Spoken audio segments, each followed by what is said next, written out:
हरे कृष्णा। आप सभी पर कान्हा जी का आशीर्वाद सदा बना रहे और आप सभी का दिन शुभ और मंगलमय हो। आज आप सुनेंगे कार्तिक मास का 30वां अध्याय, क्योंकि अब कार्तिक मास समाप्त हो रहा है और ऐसे में इसका अगला अध्याय अंतिम अध्याय होगा। साथ ही आज के इस वीडियो में आप सुनेंगे पंच भीखु व्रत की कथा और जानेंगे कार्तिक मास का उद्यापन कैसे किया जाता है। अब तक तो आपने कार्तिक मास महात्म्य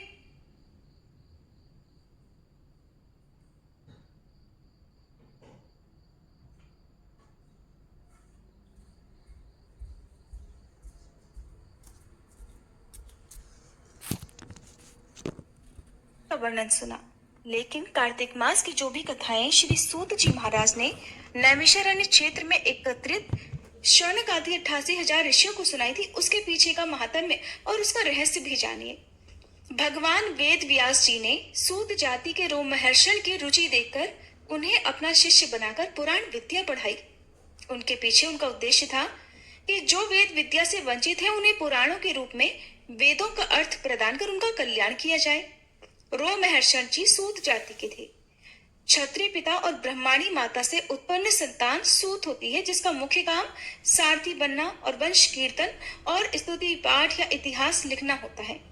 अब यहाँ पर ध्यान दीजिएगा कि वर्ण संकरता के कारण सूत जी को वेद के अध्ययन का अधिकार नहीं था, जबकि ब्राह्मण और क्षत्रिय दोनों को ही वेदाध्ययन का अधिकार है।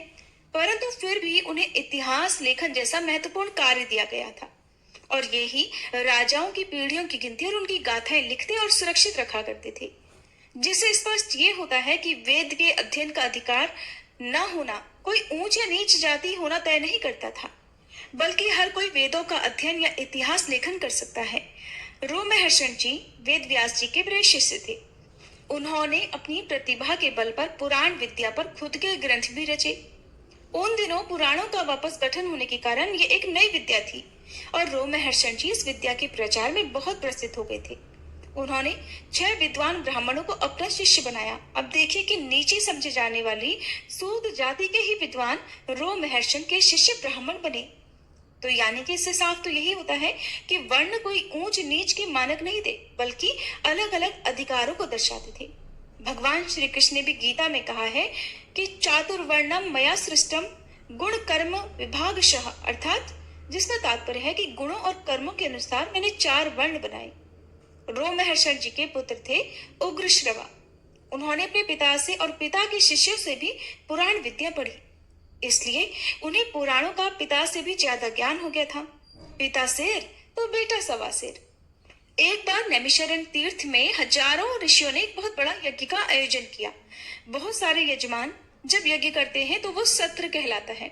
अब ये यज्ञ 1000 दिनों तक चलना था। अब यज्ञ रोज चलता तो रोज की क्रिया के बाद बहुत सारा समय बच जाता, पर यज्ञ करने वाले ना तो उस स्थान को छोड़कर जा सकते थे और ना ही कोई अन्य लौकिक काम कर सकते थे। तो बाकी जो समय बचता था उसे बिताना बड़ा मुश्किल हो जाता था। इसलिए ऋषियों ने उपाय सोचा कि महर्षि वेद व्यास जी ने जो नई पुराण विद्या रची है, बाकी बचे हुए समय में उसको ही सुन लिया जाए। इससे नई विद्या भी सीख लेंगे और समय का सदुपयोग भी हो जाएगा। इसलिए बड़े आदर से उन्होंने रोमहर्षण जी को बुलवाया और एक ऊंचा आसन दिया और स्वयं सब नीचे बैठ गए। अब रोमहर्षण जी कथाएं सुनाते, बाकी सब उनकी सुनाई भी कथा सुनने लगे। रोमहर्षण जी की पुराणों की कथाएं इतनी सुंदर होती थी कि सभी ऋषियों के रोम रोम हर्षित हो जाया करते, इसीलिए उनको रोमहर्षण कहा जाने लगा। यहाँ पर इससे भी पता चलता है कि प्राचीन भारत में जाति से ज्यादा गुणों का ही सम्मान किया जाता था। अब इस बैठक में ऋषि शौनक बीच बीच में प्रश्न किया करते और रोमहर्षण या फिर उग्रश्रवा पुराणों की कथा के द्वारा उत्तर दिया करते। इस तरह संवाद होने से पुराणों का फिर से एक रूपांतर हुआ और रोमहर्षण जी ने वेद व्यास जी के तात्पर्य की रक्षा करते हुए नया ग्रंथन किया। सभा के दौरान एक समय ऐसा आया जब बलराम जी यज्ञ क्षेत्र में पधारे। सभी ऋषियों ने उन्हें नमन किया, पर उस समय ऊंचे व्यास पीठ पर आसीन रोमहर्षण जी ने उन्हें व्यास पीठ से नमन करना उचित नहीं समझा, क्योंकि जब कोई पुराणों का वाचन कर रहा हो उस समय उसे किसी और को प्रणाम नहीं करना चाहिए, ना ही कथाओं को बीच में रोकना चाहिए। ऐसे ही जब हम पूजा करते हैं तो पूजा करते समय केवल भगवान को प्रणाम करना चाहिए। उस समय यदि आपके आसपास कोई बड़ा भी आ जाए तो जब तक आपकी पूजा संपन्न नहीं हो जाती, आप मंदिर में बैठे बैठे दूसरे व्यक्ति को प्रणाम ना करें।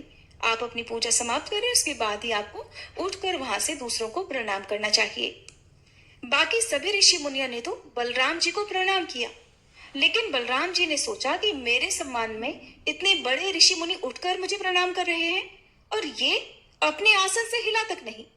ये समझकर कि कोई अनाधिकारी व्यास पीठ पर उद्दंडता से चढ़ गया है, उन्होंने बिना ऋषियों से पूछे व्यास पीठ पर अस्त्र चलाकर रोमहर्षण जी की हत्या कर दी। इस अन्यायपूर्ण अधार्मिक नरबलि से सारे मंडप में खलबली मच गई। सारे ऋषि मुनि शोक के सागर में डूब गए। सारे ऋषि मुनि शोक के सागर में डूब गए। उस समय ऋषि शौनक बलराम जी से बोले कि आपने ये भयंकर अनर्थ किया है। रोमहर्षण जी भगवान वेद व्यास जी के पुराण शास्त्र पारंगत विद्वान शिष्य थे। भले ही जाति से वो ब्राह्मण नहीं थे, पर ब्राह्मणोचित विद्वता के कारण वे इस व्यास आसन पर बैठने के पात्र थे। व्यास आसन की मर्यादा और सम्मान के लिए रोमहर्षण जी आपके पधारने पर भी नहीं उठे और आपने इसे अपना अपमान समझकर उनकी हत्या कर दी। अब रोमहर्षण जी की हत्या से आपको ब्रह्म हत्या का दोष लगेगा। सिर्फ इतना ही नहीं, आपने साथ में हम ऋषियों और संसार का भी बहुत अहित किया है। उनके वध से पुराण विद्या के लोप होने का भय हो गया है। सुनकर बलराम जी तो महान शोक में डूब गए। फिर बोले, अपने इस महापाप का फल मैं अवश्य ही भोगूंगा, परंतु अब पुराण विद्या की रक्षा के लिए मैं क्या करूं? तब शौनक जी बोले, रोमहर्षण के पुत्र ऋषि उग्रश्रवा को आगे की पुराण कथा के लिए बुलाना होगा। वे भी महान पंडित हैं और हम इस विद्या का लोप कदापि नहीं होने देंगे। बलराम जी शौनक ऋषि के चरणों में गिर पड़े। फिर बोले, हे मुनिवर, आप उग्रश्रवा जी को बुलाकर इस व्यास पीठ पर बैठाइए। मैं उनके आसनासीन होने पर उनसे अपने अपराध की क्षमा याचना करूंगा और ब्रह्म हत्या दोष के निवारण के लिए तीर्थों में घूम घूम कर प्रायश्चित करूंगा। तब ऋषि शौनक ने उग्रश्रवा को बुलवाकर सारी स्थिति उन्हें बताई और फिर उन्हें व्यास गद्दी पर बिठाया। बलराम जी ने अपने अपराध के लिए क्षमा मांगी और प्रायश्चित करने के लिए चले गए। देखिए कैसे अपने गुणों के आधार पर रोमहर्षण जी और उग्रश्रवा ने ब्राह्मण पद प्राप्त किया और श्री बलराम जी पर ब्रह्म हत्या का दोष लग गया। उस समय में प्रतिष्ठा प्राप्त करने और विद्या करने में जाति बाधक नहीं हुआ करती थी। फिर ऋषि उग्रश्रवा ने पुराण सुनाना आरंभ किया। अब सुनिए पंच भिक्षु व्रत की कथा। एक बार किसी गांव में एक साहूकार था और उसके एक बेटा और बहू भी थे। बहू कार्तिक माह में रोज सवेरे उठकर गंगा स्नान के लिए जाती थी। सुबह जल्दी जाते समय वह किसी भी पराये पुरुष का मुंह नहीं देखती थी। एक राजा का बेटा भी सुबह सवेरे गंगा स्नान के लिए जाता था और वह हैरान होता कि मैं इतनी जल्दी उठता हूँ स्नान के लिए, लेकिन कोई है जो मुझसे भी जल्दी उठकर स्नान कर लेता है। कार्तिक माह के 5 दिन बचे थे कि एक दिन साहूकार की बहू तो स्नान करके वापस जा रही थी और उसी समय राजा का बेटा स्नान करने के लिए नदी के किनारे आ रहा था। आवाज सुनकर बहू जल्दी जल्दी जाने लगी, लेकिन जल्दबाजी में उसकी माला मोजड़ी छूट गई। राजा के बेटे ने बहू की माला मोजड़ी उठा ली और सोचने लगा कि जिस स्त्री की ये माला मोजड़ी इतनी सुंदर है, वह स्त्री खुद कितनी सुंदर होगी। उसने पूरे गांव में घोषणा करवा दी कि जिसकी ये माला मोजड़ी है वह 5 रात मेरे पास आएगी।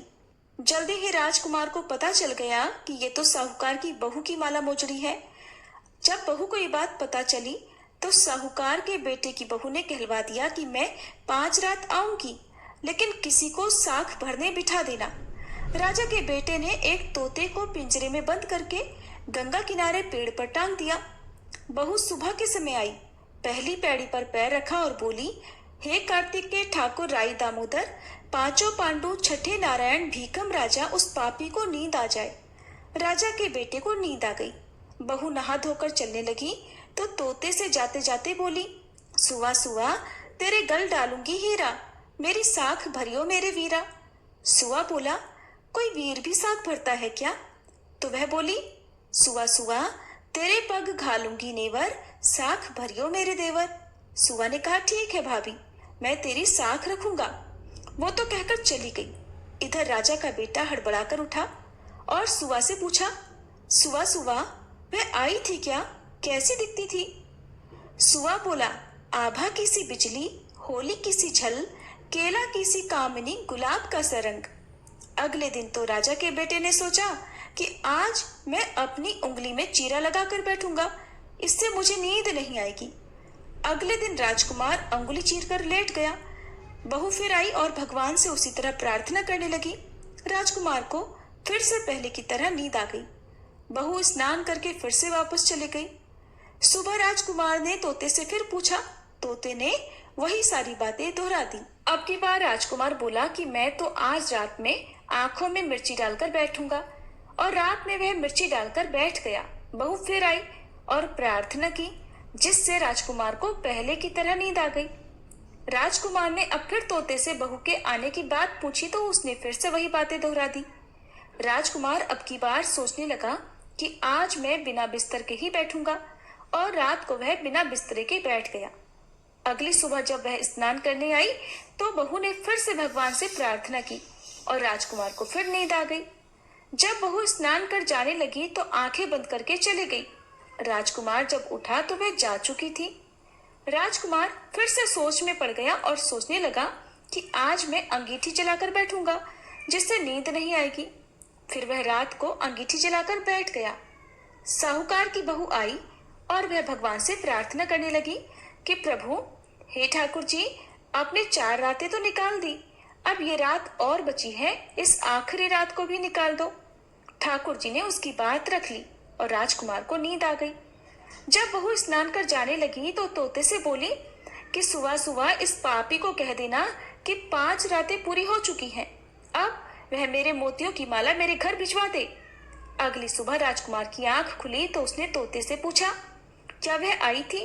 तोते ने कहा, हाँ आई थी, और उसने अपनी माला मोजड़ी मंगवाई है। ये सुनकर राजकुमार सोचने लगा कि वह तो सच्ची थी, तभी तो भगवान ने भी उसका सत्य रखा। कुछ समय के बाद राजकुमार को कोढ़ हो गया। राजा ने ब्राह्मण को बुलाकर पूछा कि मेरे बेटे का शरीर क्यों जल रहा है। तब ब्राह्मण ने सारी बातें विस्तार से राजा को बताई कि इसने क्या किया था। ब्राह्मण ने कहा कि इसने पतिव्रता स्त्री पर बुरी नजर डाली थी, इसलिए यह इस रोग से पीड़ित हुआ है। राजा ने इसके ठीक होने का उपाय पूछा तो ब्राह्मण ने कहा कि अगर यह उस साहूकार की बहू को धर्म की बहन बनाए और रोज उसके नहाए हुए जल से स्नान करे तभी ठीक हो सकता है। राजा साहूकार की बहू की माला लेकर साहूकार के घर गया और बोला कि ये माला आपके पुत्र वधू की है, इसे रख लीजिए और आपकी बहू के नहाए हुए जल से मेरे बेटे को नहला दीजिए। साहूकार बोला कि मेरी बहू तो किसी पराये पुरुष का मुंह तक नहीं देखती, आप उसे इस नाली पर बिठा दीजिए। जब वह ऊपर नहाएगी तब नीचे इस नाली के पानी से आपका पुत्र नहा लेगा। राजकुमार ने ऐसा ही किया। कुछ समय बाद उसका शरीर चंदन सा हो गया। हे पंच भीखु देवता, जैसे आपने साहूकार की पुत्र वधू का सत रखा, वैसे ही सभी का रखना। पूनो नहाई पड़वा नहाई, 5 रतन पंच तीरथ पंच भीखम नहाई, 1 टका मेरी गांठ में सुनियो रघुराई, आधे का लाई आंवला आधे की राई। राई दामोदर सांवला जिसने सृष्टि रचाई, राजा के घर उतरी पुत्री बनाई। राजा लाया ब्याह के रानी बन आई, 4 चक्कर 4 मक्कर 4 दिए की लौ। मैं तुझसे पूछूं श्री कृष्ण जी कब निस्तारा होए, जब आएगा कार्तिक का महीना तब निस्तारा होए। प्रेम से बोले पंच भीखु देवता की जय। अब आपको बताते हैं कि कार्तिक मास का उद्यापन आपको कैसे करना चाहिए। पूरे महीने यदि आपने व्रत रखे हैं तो भी, अगर आपने केवल अंतिम 5 दिन के व्रत रखे हैं यानी पंच भीखु व्रत रखे हैं, तो आपको उद्यापन कैसे करना है। तो देखिए, कार्तिक पूर्णिमा के दिन ही कार्तिक मास का उद्यापन किया जाता है, व्रतों का उद्यापन किया जाता है। तो इस दिन पहले तो आप अपने घर की अच्छे से साफ सफाई करें। जिस तरह से आप नियमित पूजा करते आए हैं, जिन जिन नियमों का पालन करते आए हैं, उस दिन भी आपको उसी तरह से नियमों का पालन करना है। और पूर्णिमा के दिन भी आपको उपवास रखना है, क्योंकि उद्यापन में दान करना अनिवार्य होता है। बिना दान के उद्यापन अधूरा रहता है, पूर्ण नहीं माना जाता। तो आपकी जैसी सामर्थ्य हो उसके अनुसार आप इस दिन दान में दी जाने वाली सामग्री या जो वस्तुएं हैं वो आप पहले से इकट्ठा कर लें। जैसे आप कच्चे अनाज का दान कर सकते हैं, आज के दिन अपने घर पर किसी वैष्णव को, किसी ब्राह्मण देवता को आमंत्रित करके उन्हें सात्विक भोजन कराकर, दान दक्षिणा देकर या वस्त्र देकर, खड़ाऊं देकर, जूते चप्पल आदि देकर उन्हें आप विदा कर सकते हैं।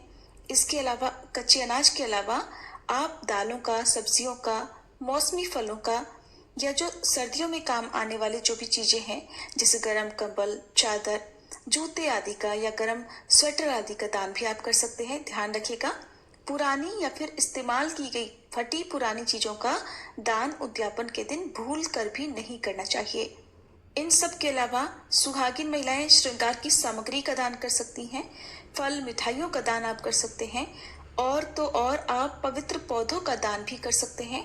दान इस रूप में कि जैसे आप तुलसी के पौधे का दान कर सकते हैं, पवित्र आंवले का, बेल वृक्ष का, केले के पौधा का दान कर सकते हैं, और इन्हें मंदिर में या फिर आसपास कहीं तालाब या पार्क के किनारे लगा भी सकते हैं। लेकिन ध्यान रखिएगा, यदि आप खुद से लगा रहे हैं तो आपको इनकी सेवा भी करनी है, यानी जब तक ये ठीक से बड़े नहीं हो जाते तब तक आपको इन्हें खाद पानी जो भी आप दिया जाता है उसका आप खुद से इंतजाम करते रहें।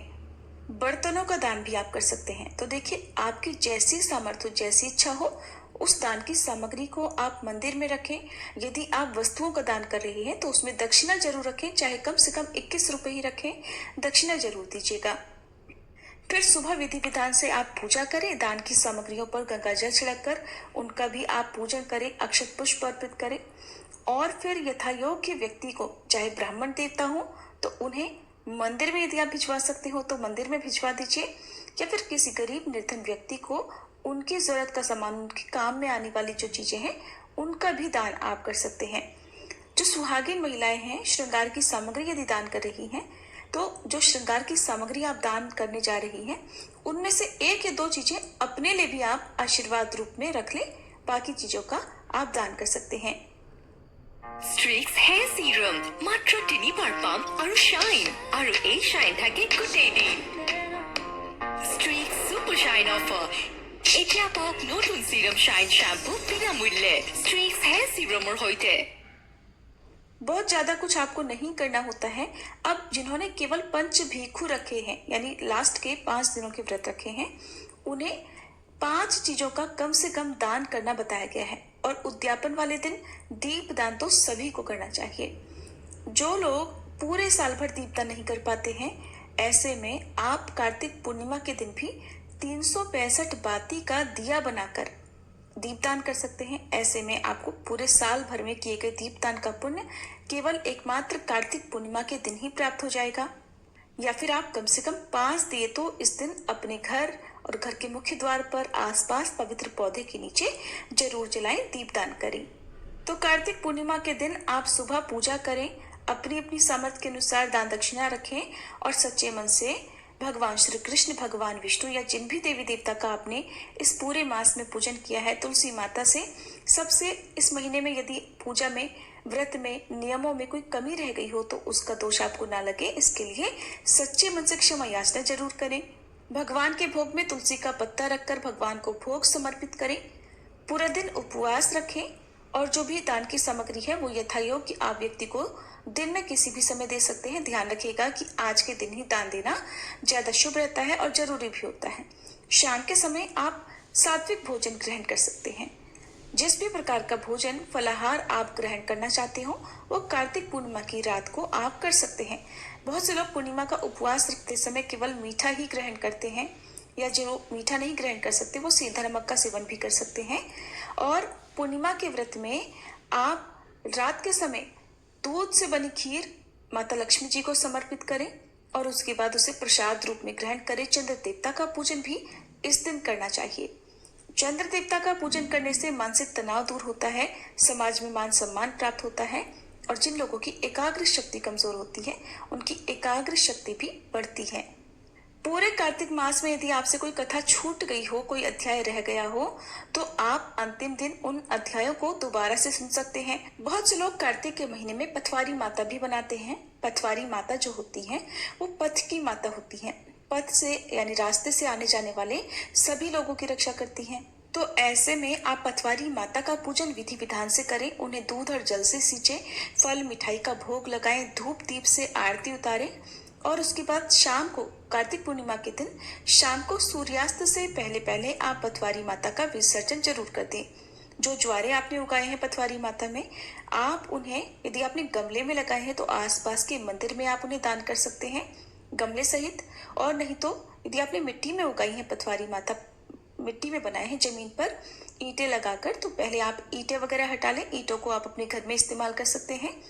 और जो ज्वारे हैं उनमें से 2-3 पत्ते या थोड़े से पत्ते आप तोड़कर अपनी घर की तिजोरी में लाल कपड़े में बांध कर रख सकते हैं। ये बहुत ही शुभ होते हैं और घर में शुभता के साथ साथ सकारात्मकता भी लाते हैं। धन में, सुख समृद्धि में खूब बरकत भी होती है। तो आप थोड़े से पत्ते अपने घर की तिजोरी में जरूर रखें। बाकी का विसर्जन आप नदी में, बहते जल में कर सकते हैं, या फिर आने जाने वाला जो रास्ता होता है वहां पर, जैसे रोड आदि के किनारे, वहां पर भी आप इन्हें रख सकते हैं। मिट्टी में यदि आपने पथवारी माता बनाई है तो आप उन ज्वारों को मिट्टी से अलग कर लीजिए। मिट्टी को अपने घर की गमले, क्यारी आदि में डाल दीजिए और जो ज्वारे हैं उन्हें बहते जल में विसर्जित कर दीजिए। नहीं तो आप रास्ते में भी किनारे की तरफ रख सकते हैं। ध्यान रखिएगा कि वहां पर गंदगी का ढेर ना हो, कूड़े आदि का ढेर ना हो। तो इस तरह से पथवारी माता का विसर्जन कर दिया जाता है। यदि आप तुलसी जी के पौधे का दान करना चाहते हो तो तुलसी के पौधे का भी आपको विधि विधान से पूजन करके, उन्हें सींच कर, धूप दीप दिखाकर तब उन्हें विदा करना चाहिए। क्योंकि आज के दिन भी कुछ लोग जो तुलसी विवाह देवउठान एकादशी के दिन नहीं कर पाए हो, वो देवउठान एकादशी के अलावा कार्तिक पूर्णिमा के दिन भी तुलसी जी का विवाह शालिग्राम भगवान जी के साथ कराते हैं। तो शालिग्राम भगवान जी के साथ यदि आप विवाह करा रहे हैं तो आप तुलसी जी का विधिवत 16 श्रृंगार करके ही उन्हें विदा करें। साथ में फल, दक्षिणा, मिठाई, वस्त्र आदि भी जिनको भी आप ये दान में दे रहे हैं उन्हें आप जरूर दीजिएगा। माताएं बहनें जिन्होंने भी कार्तिक मास के व्रत रखे हैं, यदि पीरियड्स होने के कारण खुद से उद्यापन करने में समर्थ नहीं है तो आप उद्यापन करने के लिए अपने ही परिवार के किसी भी सदस्य से सहायता ले सकती हैं। आप उन्हें विधि बताते जाइएगा और वे आपके हिस्से का जो उद्यापन है वो कर लेंगे, जिससे आपको और उन सदस्य को भी इसका पुण्य मिलेगा। ये थी आज की वीडियो। अब सुनिए तुलसी चालीसा पाठ और तुलसी माता की आरती। जय जय तुलसी भगवती सत्यवती सुखदानी, नमो नमो हरिप्रेसी श्री वृंदा गुणखानी, श्री हरिशीष विरजनी देहु अमर वर अम्ब, जनहित हे वृंदावनी अब न करहु विलंब। धन्य धन्य श्री तुलसी माता, महिमा अगम सदा श्रुति गाता, हरि के प्राण हूँ से तुम प्यारी, हर ही हेतु कीन्हो तब भारी, जब प्रसन्न है दर्शन दीन हो, तब कर जोरी विनय उस कीन हो। हे भगवंत कंत मम होहु, दीन जानि जानि छाड़हु छोहु, सुनि लक्ष्मी तुलसी की बानी, दीन हो श्राप कध पर आनी, उस अयोग्य वर मांगन हारी, हो बिटप तुम जड़ तनुधारी, सुनि तुलसी ही श्रव्योत ही ठामा, करहु वास तुहु नीचन धामा, दियो वचन हरि तब तत्काला, सुनहु सुमुखी जानी होहु बिहाला, समय पाई व्यो रूपाति तोरा, पूज ही आस वचन सत मोरा, तब गोकुल मह गोप सुदामा, तासु भई तुलसी तू बामा, कृष्ण रास लीला के माही, राधे शक्यो प्रेम लखि नाही, दियो श्राप तुलसी तत्काला, नर लोक ही तुम जन्महु बाला, यो गोप वह दानव राजा, शंख चूर्ण नामक शिर ताजा, तुलसी भई दासु की नारी, परम सती गुण रूप अगारी, अस द्वे कल्प बीत जब गयहु, कल्प तृतीय जन तब भयहु, वृंदा नाम भयो तुलसी को, असुर जलंधर नाम पति को, कर अति द्वंद अतुल बल धामा, कीन्हा शंकर से संग्रामा, जब निज सैन्य सहित शिव हारे, मरहि न तब हर हर ही पुकारे, पतिव्रता वृंदाती नारी, को न सके पति ही संहारी। तब जलंधर ही भेष बनाई, वृंदाढिग हरि पहुँचो जाई। शिव हित लहि करि कपट प्रसंगा, कियो सतेत्व धर्म तो ही भंगा। भयो जलंधर कर संहारा, सुनी उर शोक उपारा। तिह क्षण दियो कपट हरि टारी, लखि वृंदा दुख गिरा उचारी। जलंधर जस हत्यो भीता, सोई रावण तस हरहि सीता। अस प्रस्तर सम हृदय तुम्हारा, धर्म खंडी मम पति संहारा। यही कारण लहि श्राप हमारा, होवे तनु पाषाण तुम्हारा। सुनि हरि तुरत ही वचन उचारे, दियो श्राप बिना विचारे। लख्यो ना निज कर दूत पति को, छलन चाहियो जब पार्वती को। जड़ मति तुह अस हो जड़ रूपा, जग मह तुलसी बिटप अनूपा। धग्व रूप हम शाली ग्रामा, नदी गंडकी बीच ललामा। जो तुलसी दल हम ही चढ़ई है, सब सुख भोग परम पद पई है। बिनु तुलसी हरि जलत शरीरा, अतिशय उठत शीश उर पीरा। जो तुलसी दल हरि शिर धारत, सो सहस्त्र घट अमृत डारत। तुलसी हरि मन रंजनिहारी, रोग दोष दुख भंजनिहारी। प्रेम सहित हरि भजन निरंतर, तुलसी राधा में नाही अंतर। व्यंजन हो 56 प्रकारा, बिन तुलसी दल ना हरहि प्यारा। सकल तीर्थ तुलसी तर छाही, लहत मुक्ति जन संशय नाही। कवि सुंदर इक हरि गुण गावत, तुलसी निकट सहस गुण पावत। बसत निकट दुर्वासा धामा, जो प्रयास ते पूर्व ललामा। पाठ करहि जो नित नर नारी, हो ही सुख भाषहि त्रिपुरारी। तुलसी चालीसा पढ़ी तुलसी तरु गृहधारी, दीप दान करी पुत्र फल पावहि बंध्यो नारी। सकल दुख दरिद्र हरिहार वै परम प्रसन्न, आशय धन जन लड़ही कर बसहि पूर्णा अत्र। लाही अभिमत बल जगत, मह लाही पूर्ण सब काम। जेई दल अर्पहि तुलसी, तह सहस बसहि हरि राम। तुलसी महिमा नाम लख, तुलसी सूद सुख राम। मानस 40 रच्यो, जग मह तुलसीदास। प्रेम से बोलिए तुलसी महारानी की जय। तुलसी महारानी नमो नमो, हरि की बट रानी नमो नमो। तुलसी महारानी नमो नमो, धन तुलसी पूरण तप कीनो। शालिग्राम बनी बट रानी नमो नमो। तुलसी महारानी नमो नमो, हर की बट रानी नमो नमो। जाके पत्र मंजरी कोमल, श्रीपति कमल चरण लपटानी नमो नमो। तुलसी महारानी नमो नमो, हरि की बट रानी नमो नमो। कौन महीने बोई रानी तुलसा, कौन महीने हुई हरियाली नमो नमो। तुलसी महारानी नमो नमो, हरि की बट रानी नमो नमो। कौन महीने हुई तेरी पूजा, कौन महीने हुई पट रानी नमो नमो। तुलसी महारानी नमो नमो।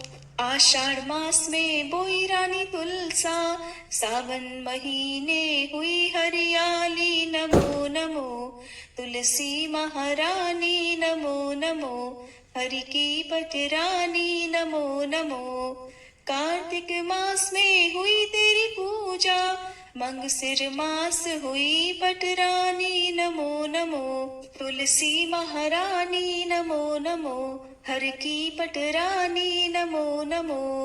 धूप दीप नैवेद्य आरती, पुष्पन की वर्षा बरसानी नमो नमो, तुलसी महारानी नमो नमो, हर की पटरानी नमो नमो, 56 भोग 36 व्यंजन, बिन तुलसी हरि एक न मानी नमो नमो, तुलसी महारानी नमो नमो, हरि की पटरानी नमो नमो। जो तुलसी को सवेरे गाए, श्री कृष्ण के दर्शन पाए नमो नमो, तुलसी महारानी नमो नमो, हर की पटरानी नमो नमो। जो तुलसी को दोपहर गाए, खीर खांड का भोग लगाए नमो नमो, तुलसी महारानी नमो नमो, हर की पटरानी नमो नमो। जो तुलसी को सांझ को गाए, श्री कृष्ण की आरती उतारे नमो नमो, तुलसी महारानी नमो नमो, हर की पटरानी नमो नमो। जो तुलसी को रात को गाए, श्री कृष्ण के चरण दबाए नमो नमो, तुलसी महारानी नमो नमो, हर की पटरानी नमो नमो।